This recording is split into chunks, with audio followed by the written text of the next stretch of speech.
They got that dog in them. Georgia, final score in Athens, 30. Missouri, 21. Georgia once again showing off championship composure. That is a good Missouri football team. So I don't think Missouri was overrated or somehow weren't up to the task. Like, I thought that was a team that if Georgia hadn't brought their best, that game could have ended very differently and could have looked differently as a whole. Now, Georgia's still the better team, and they proved that yesterday. But what do we think of what we saw yesterday? Just kind of some observations. And also, what does it mean for Georgia going forward? We'll talk about it right now. First things first, make sure you're subscribed right here to the On3 YouTube channel. We are full speed ahead. Like Dejan Edwards getting downhill, pounding the rock, that's us right now, moving towards 200,000 subscribers. Would love for y'all to be a part of that, okay? So subscribe button on this channel. Make sure you hit that for us. We appreciate you in advance for that. Also, follow me on Twitter and on Instagram at JD Pickell. A great way for us to interact and hear y'all's thoughts about the show, about your team, all that in a bag of chips. We appreciate y'all so much in advance for that. Like I said, Missouri, I don't think there's anything that you have negative to say about them.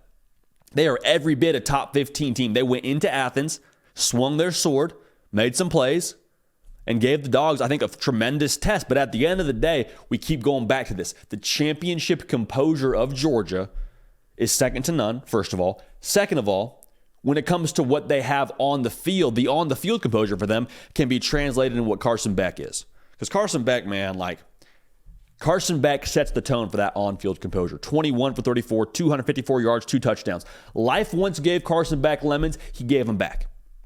Carson Beck, he was once shipwrecked on an island. Those are now called the Hawaiian Islands. Yesterday, Missouri tried to dial it up, tried to give him some pressure and kind of get to him and throw him off base like you have to if you're playing against Georgia defensively. And Carson Beck, like I said, stood in there. He was squeezed, did not panic, and every single time was in the right play, had it in the right spot, made the right decision. And it doesn't feel like a big deal because it's Missouri, but that's not normal for a first-year quarterback. Like, people are going to see the logo and say, Missouri. No. Again, top 15 team is Missouri. And Carson Beck, in his first year as the guy for a team that's gone back-to-back, the amount of pressure on him, he's put in the work behind closed doors. And he's consistently, whenever there's pressure, the thing I was impressed by with Carson Beck, whenever Carson Beck got pressure, he consistently put the ball in the right spot, but he did it on time. Like, it was catch, 3 steps, hit my 3rd step, ball is out. What does that mean? It means he has the answers every single time to the problems the defense is trying to present.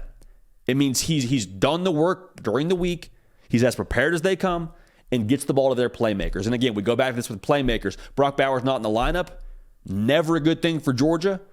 But the element of surprise for them and the guys they have stepping up right now, Ladd McConkey with 7 catches yesterday, Dominique Levitt getting in the end zone, Oscar Delp getting in the end zone, like just the ultimate next man up mentality from Georgia in that playmaker room continues to trend well and continues to be explosive and continues to show us that, hey, Georgia, yes, Brock Bowers, you would like him in the lineup, but they still have a lot of answers even without 19 out there.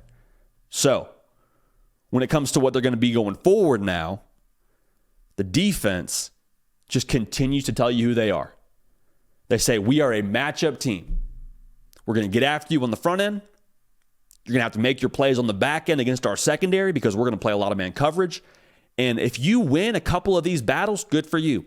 Like, there was that one deep pass to Luther Burden, about 39 yards. Luther Burden, one of the best players in the country, deserves some Heisman buzz. You hated that he went down yesterday as a college football fan, got back in the game to Luther Burden because he's gritty like that. But at the end of the day, like, you have to win the majority of your battles on the outside if you're going to beat Georgia. Majority now, not just 1 or 2, not just 3 or 4. You have to win the majority of your battles against their secondary. Again, gritty as it gets for Georgia, finding a way to play tough enough on that front end, play well enough on the back end. And Missouri, they ran the ball with some success, 4.4 yards a carry, but that's not good enough to beat Georgia. You can't play at that tempo with the way the offense is operating right now. It's not good enough for what they're going to be going forward. Okay, so again, this continues to look like a Kirby Smart team. It's not the same experienced characters as last year. You don't have Todd Monken calling the offense. You don't have Stetson Bennett, running the show. This is a team that continues to have the best response and regroup kind of mindset, I think, in the country. Because we've seen them now go in at half and be down to Auburn, be down to South Carolina, and yesterday they were tied with Missouri, and what'd they do? No panic.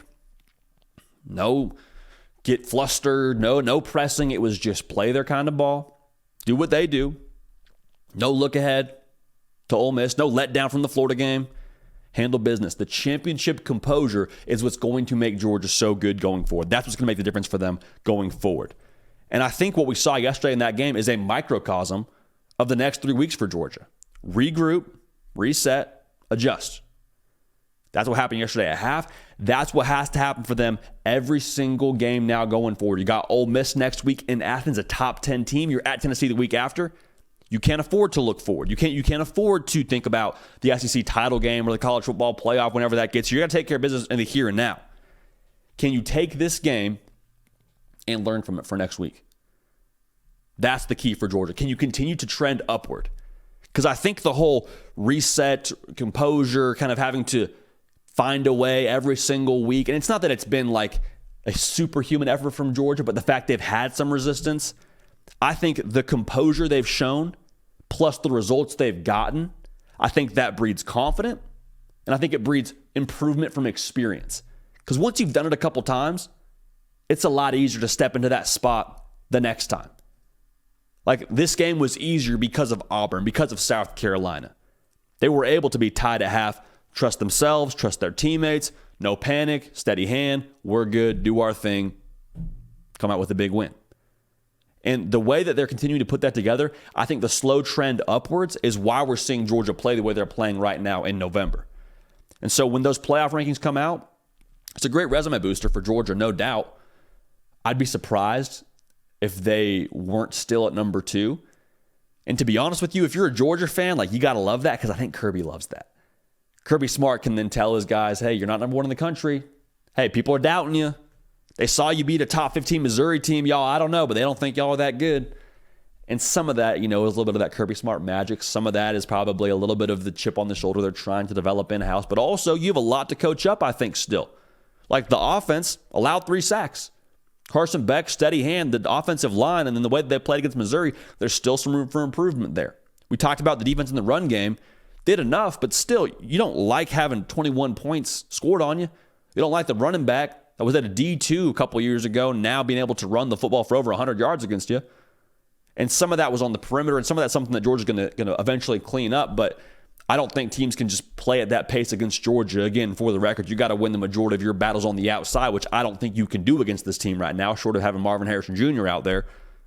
But at the end of the day, the trajectory of Georgia, the progress of Georgia, the composure of Georgia, that starts with that staff and starts on the field with Carson Beck offensively. They're dangerous now. They're very, very dangerous. To me, I think they're still the best team in the country. I would take them over, I think, just about anybody on a neutral site.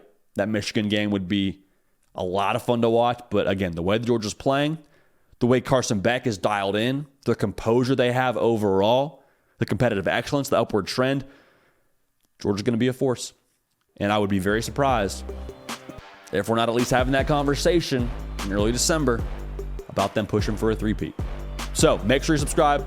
Don't miss a minute of what we got going on right here. We appreciate y'all. We love y'all.